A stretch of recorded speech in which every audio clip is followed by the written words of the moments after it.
لا خوف علیہ، اب اسی طریقے سے نہ محبتیں دو جمع ہو سکتی ہیں نہ غم دو جمع ہو سکتے ہیں، تو اسی طریقے سے دو خوف بھی ایک دل میں جمع نہیں ہو سکتے۔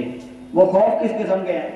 ایک خوف اہل دنیا کا، ٹھیک ہے، ایک خوف اہل دنیا کا، اور دوسرا خوف وہ آخرت کا، اللہ تعالیٰ کا، الہی کا خوف۔ یہ بھی ایک دل کے اندر جمع، نہ دو محبت ایک دل میں جمع ہوں گی، پتہ چلا، نہ دو غم ایک دل میں جمع ہوں گے، اسی طریقے سے نہ خوف بھی دو ایک دل میں جمع نہیں ہو سکتی، ایک ہی خوف رہے گا، ٹھیک ہے۔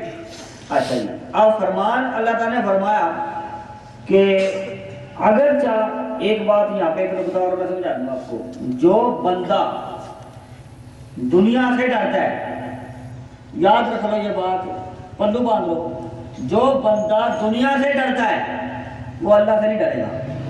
یہ بات پہلے واضح کر لیں، آپ کو میں بتا دوں، جو بندہ دنیا سے ڈرتا ہے وہ اللہ تبارک و تعالیٰ سے نہیں ڈرے گا، اور جو اللہ تبارک و تعالیٰ سے ڈرتا ہے وہ دنیا سے نہیں ڈرے گا۔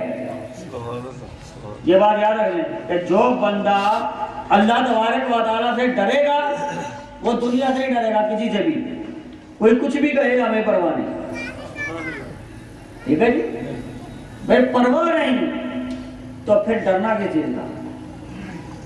اللہ تعالیٰ فرماتا ہے حدیث قدسی میں کہ میں ہر ایسا بن جاتا ہوں، آنکھ سے دیکھتا ہے تو بن جاتا ہوں، کان سے سنتا ہے تو بن جاتا ہوں، ہاتھ سے استعمال کرتا ہے تو بن جاتا ہوں، پاؤں سے چلتا ہے تو بن جاتا ہوں، کس کے؟ جو میرے کاموں کے اندر لگ جاتا ہے۔ پھر جب آپ ایسے شیخ کے ہاتھ میں ہاتھ دے دیتے ہیں تو پھر رب تو اس کے اندر آ گیا، پھر جب رب اس میں آ گیا، اس سے ڈر ہے تو پھر دنیا سے نہیں ڈریں گے۔ اگرچہ آپ دنیا سے ڈریں گے پھر اللہ تعالیٰ سے ڈر نہیں لگے گا، جب اللہ سے ڈر نہیں لگے گا تو اس کی نافرمانی ہوگی، پھر آپ لائق جہنم بنیں گے۔ اللہ تعالیٰ نے فرمایا لا خوف علیہم ولا هم یحزنون، اس کا مطلب ہے کہ خوف اور یحزنون کا یہ ایک دو طور پر آ سکتا تھا۔ اگرچہ لا خوف علیہم آ جاتا ہے اس جگہ پہ، عربی بتا رہا ہوں کو سمجھتا ہو تو، اگر لا خوف کی جگہ پر آ جاتا لا خوف علیہم تو لغت کے اندر اس کے معنی آتے ہیں منصوباً کہ لا خوف نہیں، لا خوفون آیا، لا خوف آ جاتا تو یہ اطلاق ہو جاتا، کیا مطلب؟ یہ ہے کسی قسم کا خوف نہیں۔ لا خوفا عربی کی لغت کا معنی ہے کسی قسم کا خوف نہیں، نہ برزخ میں، نہ عالم میں، نہ کسی جگہ پر بھی، آخرت میں، دنیا میں کسی قسم کا بھی خوف نہیں۔ کس کو؟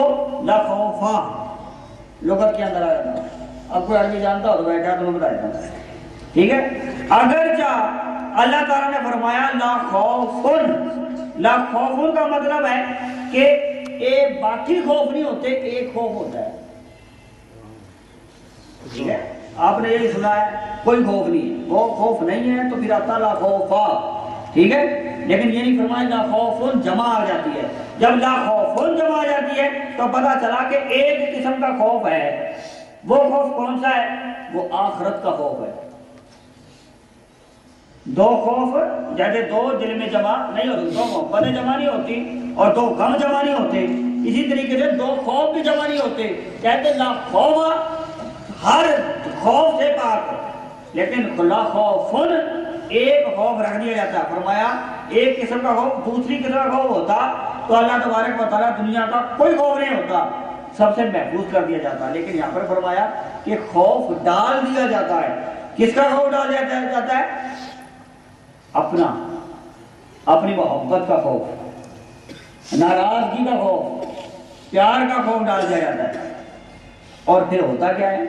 دنیا کا غم چھین دیا جاتا ہے، دنیا کا غم چھین لیا جاتا ہے، کیونکہ کچھ بھی ہو جائے اللہ تعالیٰ پھر جب وہ اپنا خوف ڈال دیتا ہے، لا خوف اپنا خوف ڈال دیتا ہے، پھر اسے اپنی اس کی محبت مل جاتی ہے، تمام غم سے پاک ہو جاتا ہے، اور اپنا غم سے یعنی چھین لیا جاتا ہے اور اپنی محبت ڈال دیتا ہے، تو پھر اس میں جو چاہے جے سونا میرے دکھ بھی چرا دی سکھنو چلے گا، پھر اے حکم ہوتا ہے کہ جے سونا میرے دکھ بھی چرا دی میں سکھنو چلے پاواں۔ کیوں کہ اللہ تعالیٰ نے سورہ بقرہ میں فرمایا وَلَنَبْلُوَنَّكُمْ بِشَيْءٍ مِّنَ الْخَوْفِ وَالْجُوعِ وَنَقْصٍ مِّنَ الْأَمْوَالِ وَالْأَنفُسِ وَالثَّمَرَاتِ۔ اللہ فرمایا ہم آزمائیں گے ان بندوں کو، میرے محبوب جو بن کے اپنا خوف ڈال دیا تو ان کو آزمائیں گے، نقصان کر کے بھی، کاروبار میں گھاٹے سے بھی، کھلانے پلانے کے گھاٹے سے بھی،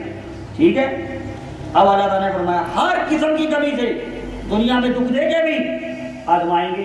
حضرت فضیل بن عیاض رحمۃ اللہ تعالیٰ علیہ بڑے پیشوا تھے، اپنے عظیم سلسلہ چشتیہ کے پیشوا تھے، بہت بڑے بزرگ تھے، جن کے متعلق میرے پورے بیان میں نے فرمایا کہ میں نے وہ بات بتائی تھی آپ کو اس مبارک پہ حضرت امام اعظم ابو حنیفہ کہ جب یہ بات سنی کہ انہوں نے یہ فرمایا تھا کہ یہ جو معاملہ سلجھ نہیں رہا میرے گناہ کی وجہ سے ہے، تو پتہ چلا کہ آپ نے فرمایا یہ جو بندہ کہہ رہا ہے کہ میرے گناہ کی وجہ سے معاملہ سلجھ نہیں رہا، تو حضرت فضیل بن عیاض نے چیخ ماری بلند اور فرمایا کہ یہ وہ بندے ہیں جن کے دنیا میں کوئی گناہ ہوتے ہی نہیں، تو ان کو یہ فیض ملتا ہے کہ یہ اپنے آپ کو ایسے کرتے ہیں کہ یہ معاملہ جو ہو رہی سلجھ نہیں رہا کوئی کچھ تھی تو یہ میرے گناہ کی وجہ سے، ورنہ آج کون اس گناہ کا اقرار کرتا ہے؟ 4 نفل کیا پڑھ لیں تو مجھ سے بڑا کوئی نہیں، فارغ کوئی نہیں۔ اور وہ ساری عمر انہوں نے آقا علیہ السلام کے علم کی خیرات انہوں نے دنیا میں بانٹی، اور پھر بھی ان کا عالم یہ تھا، ساری رات عبادتیں کرتے تھے اور پھر بھی عالم یہ تھا، ٹھیک ہے۔ ان کو فرمایا اللہ تعالیٰ نے کہ ایسے بندوں کو ڈرا کے بھی آزماؤں گا، بھوک سے بھی آزماؤں گا، لیکن یہ فرماتا ہے کہ میرے یہ بندے بن گئے تو پھر کیا ہوگا؟ سب چیز سے کامیاب کون ہو جائیں گے؟ کامیاب کون ہو جائیں گے؟ ہاں وہ بات بیچ میں رہ گئی۔ حضرت فضیل بن عیاض رحمۃ اللہ تعالیٰ علیہ آپ کے بہت بڑے بزرگ تھے اپنے وقت کے۔ ایک وقت میں بیٹا فوت ہو گیا، ولی اللہ کا بیٹا تھا، فوت ہو گیا جب آپ کبھی کہکہا لگا کر نہیں آ سکتے۔ فضیل بن عیاض اس دن مسکرا رہے، لوگوں نے عرض کی کہ حضور آج بیٹے کے نماز جنازہ پہ کیوں مسکرا رہے ہیں؟ فرمانے لگے اس کی رضا پہ راضی ہوں، آج سونا دکھ دینے میں راضی ہے تو میں اس کی رضا پہ راضی ہوں، سبحان اللہ، ٹھیک ہے۔ یہ عالم تھا۔ پھر ان کو اللہ تبارک و تعالیٰ اس دکھ پر خوشخبری سناتا ہے۔ کیا خوشخبری سناتا ہے؟ وَبَشِّرِ الصَّابِرِينَ، کہ ان صبر کرنے والوں کو جنہوں نے اس دکھ پر، اس غم پر، اس پر صبر کیا ہے تو ان کو خوشخبری ہے۔ کیا؟ آزمایا جاتا ہے محبت ڈالنے سے پہلے۔ انہوں نے کہا وَلَنَبْلُوَنَّكُمْ، پہلے تو خوف ہی سے آزمایا جاتا ہے، بھوک سے آزمایا جاتا ہے، نفع نقصان سے آزمایا جاتا ہے، والثمرات چھین کر آزمایا جاتا ہے، مال دے کر آزمایا جاتا ہے، مال لے کر آزمایا جاتا ہے۔ حضرت سیدنا عمر فاروق رضی اللہ عنہ نے عرض کیا، ان سے پوچھا، انہوں نے فرمایا کس کے لیے؟ اپنے بندوں کے لیے۔ حضرت عمر فاروق رضی اللہ عنہ فرمایا، وہ یہ کہتے کہ آپ نے اپنے لیے فرمایا تھا، یہ نہیں بات۔ حضرت عمر فاروق رضی اللہ عنہ نے اپنے بندوں کے لیے فرمایا۔ کیا فرمایا؟ کہ جب مال ملا نہ تھا، جب مال ملا نہ تھا، ان کو مال کی کثرت نہ تھی، تنگ دستی تھی، ہم صبر میں آزمائے گئے، کامیاب ہو گئے۔ ہم تنگ دستی میں صبر میں آزمائے گئے۔ حضرت عمر فاروق رضی اللہ عنہ فرماتے ہیں کہ تنگ دستی میں آزمائے گئے اور کامیاب ہو گئے۔ اور جب مال کی کثرت آ گئی، مال ہو گیا، پیسے پیچھے مارے بھیڑتے ہیں، جب مال بابا آ گیا، کثرت آ گئی، تو آپ فرماتے ہیں کہ پھر بھی اس نے آزما لیا، جب پھر آزمایا ناکام ہو گئے، ناکام ہو گئے۔ اب آپ پوچھیں کہ کیوں ناکام ہوئے ہیں؟ کچھ لوگ تنگ دستی میں ناکام ہوتے ہیں، یہ تو کامیاب ہو گئے تھے نا تنگ دستی میں، لیکن ویسے بتا رہا ہوں کہ کچھ لوگ تنگ دستی میں ناکام ہوتے ہیں، کچھ لوگ فراخ دستی میں ناکام ہوتے ہیں۔ تنگ دستی میں ناکامی کی وجہ یہ ہے صبر چھوڑ بیٹھتے ہیں، تنگ دستی میں صبر چھوڑ بیٹھتے ہیں، ناکام ہو جاتے ہیں۔ خوشحالی فراخ دستی کی ناکامی یوں کہ شکر کا دامن چھوڑ بیٹھتے ہیں۔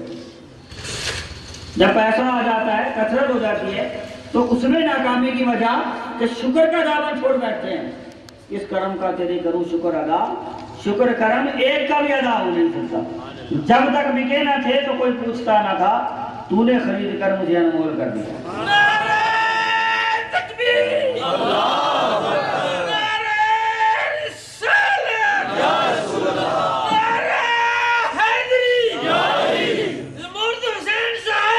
جیوے جیوے مرشد جیوے اللہ محمد پنجتن پاک